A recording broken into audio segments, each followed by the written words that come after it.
अगर भारत को जानना चाहते हैं तो पहले बुक्स इनवॉइस को जानिए। आज ही प्ले स्टोर से डाउनलोड कर लॉगिन करें। सिर्फ ₹1 में बुक्स इनवॉइस परिवार के साथ जुड़ें।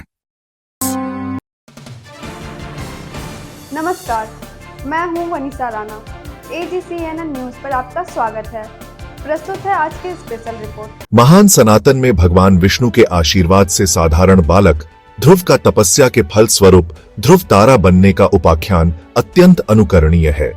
ध्रुव तारा उत्तर दिशा का सूचक है, जो यात्रियों और नाविकों के लिए मार्गदर्शक है। यह दृढ़ता और भक्ति का प्रतीक है, क्योंकि ध्रुव ने अपनी इच्छा शक्ति और भक्ति से भगवान को प्रसन्न किया।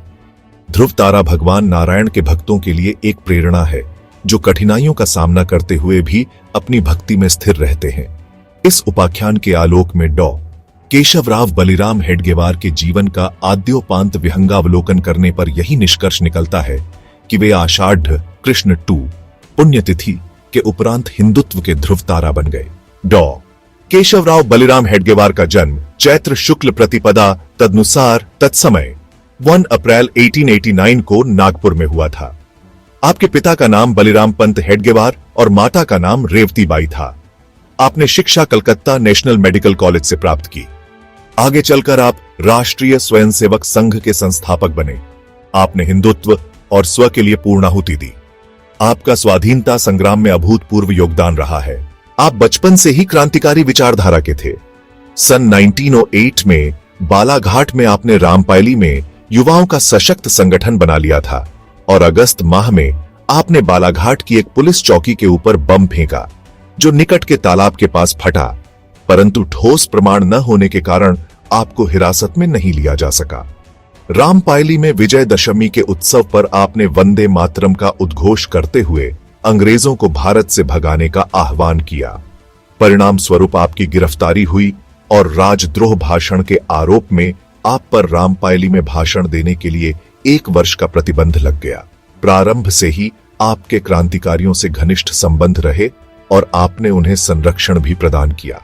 आपने असहयोग आंदोलन में सक्रिय भूमिका के कारण 1 वर्ष का कारावास की सजा भी काटी। सविनय अवज्ञा आंदोलन में सहभागिता करते हुए जंगल सत्याग्रह में उल्लेखनीय योगदान दिया।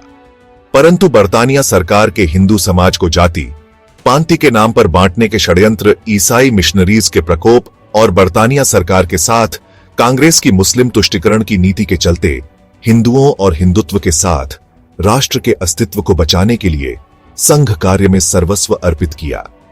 संघ शताब्दी वर्ष पर आपके अमृत वचनों का संक्षिप्त सिंहावलोकन प्रस्तुत किया जा रहा है, ताकि संघ और संघ दृष्टि को भली भांति समझा जा सके।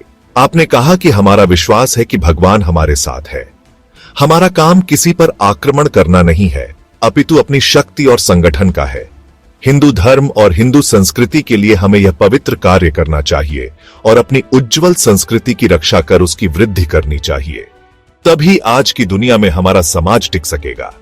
हम किसी पर आक्रमण करने नहीं चले हैं, पर इस बात के लिए हमें सदैव सतर्क तथा सचेत रहना होगा कि हम पर भी कोई आक्रमण न करे। आपको सदैव जांच पड़ताल करते रहना चाहिए।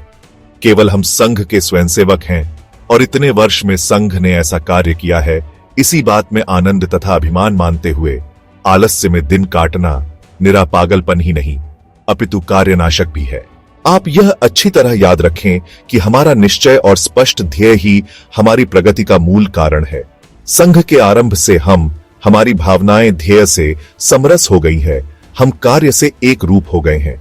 हम लोगों को हमेशा सोचना चाहिए कि जिस कार्य को करने का हमने प्रण किया है और जो उद्देश्य हमारे सामने है, उसे प्राप्त करने के लिए हम कितना काम कर रहे हैं। जिस गति से तथा जिस प्रमाण से हम अपने कार्य को आगे बढ़ा रहे हैं, क्या वह गति या प्रमाण हमारी कार्य सिद्धि के लिए पर्याप्त है? प्रत्येक अधिकारी तथा शिक्षक को सोचना चाहिए कि उसका बर्ताव कैसा रहे और स्वयंसेवकों को कैसे तैयार किया जाए। स्वयंसेवकों को पूर्णता संगठन के साथ एक रूप बनाकर उनमें से प्रत्येक के मन में यह विचार भर देना चाहिए कि मैं स्वयं ही संघ हूं। प्रत्येक व्यक्ति की आंखों के सामने का एक ही तारा सदा जगमगाता रहे, उस पर उसकी दृष्टि तथा मन पूर्णता केंद्रित हो जाए। हमें अपने नित्य के व्यवहार भी ध्येय पर दृष्टि रखकर ही करने चाहिए। प्रत्येक को अपना चरित्र कैसा रहे, इसका विचार करना चाहिए। अपने चरित्र में किसी भी प्रकार की त्रुटि ना रहे। किसी भी आंदोलन में साधारण जनता कार्यकर्ता के कार्य का इतना ख्याल नहीं करती जितना कि उसके व्यक्तिगत चरित्र ढूंढने से भी दोष या कलंक के छींटे तक न मिले। आप इस भ्रम में ना रहे कि लोग हमारी ओर नहीं देखते, वह हमारे कार्य तथा हमारी व्यक्तिगत आचरण की और आलोचनात्मक दृष्टि से देखा करते हैं। इसीलिए केवल व्यक्तिगत चाल चलन की दृष्टि से सावधानी बरतने से काम नहीं चलेगा। अभी से सामूहिक एवं सार्वजनिक जीवन में भी हमारा व्यवहार हमें उदात्त रखना होगा। अगर मैं तो आपसे केवल यही कहना चाहता हूं कि भविष्य के विषय में किसी तरह का संदेह ना रखते हुए आप नियमित रूप से शाखा में आया करें। संघ कार्य के प्रत्येक विभाग का पूर्ण ज्ञान प्राप्त कर उनमें निपुण बनने का प्रयास करें। बिना किसी व्यक्तियों की सहायता लिए स्वतंत्र रीति से 1-2 संघ शाखाएं चला सकने की क्षमता प्राप्त करें। ये खूब समझ लो कि बिना कष्ट उठाए और बिना स्वार्थ त्याग किए हमें कुछ भी फल मिलना असंभव है। मैंने स्वार्थ त्याग शब्द और उपयोग किया है, परंतु उनमें जो कार्य करना है वह हमारी हिंदू जाति के स्वार्थ पूर्ति के लिए है। अतः उसी में हमारा व्यक्तिगत स्वार्थ भी निहित है। फिर हमारे लिए भला दूसरा कौन सा स्वार्थ बचता है? यदि इस प्रकार यह कार्य हमारे स्वार्थ का ही है तो फिर उसके लिए हमें जो भी कष्ट उठाने पड़ेंगे उसे हम स्वार्थ त्याग कैसे कह सकेंगे? वास्तव में यह स्वार्थ त्याग हो ही नहीं सकता। हमें केवल अपने स्व का अर्थ विशाल करना है। अपने स्वार्थ को हिंदू राष्ट्र के स्वार्थ से हम एक रूप कर दें। संघ केवल स्वयंसेवकों के लिए नहीं, संघ के बाहर जो लोग हैं उनके लिए भी है। हमारा यह कर्तव्य हो जाता है कि उन लोगों को हम राष्ट्र के उद्धार का सच्चा मार्ग बताएं, और यह मार्ग है केवल संगठन का।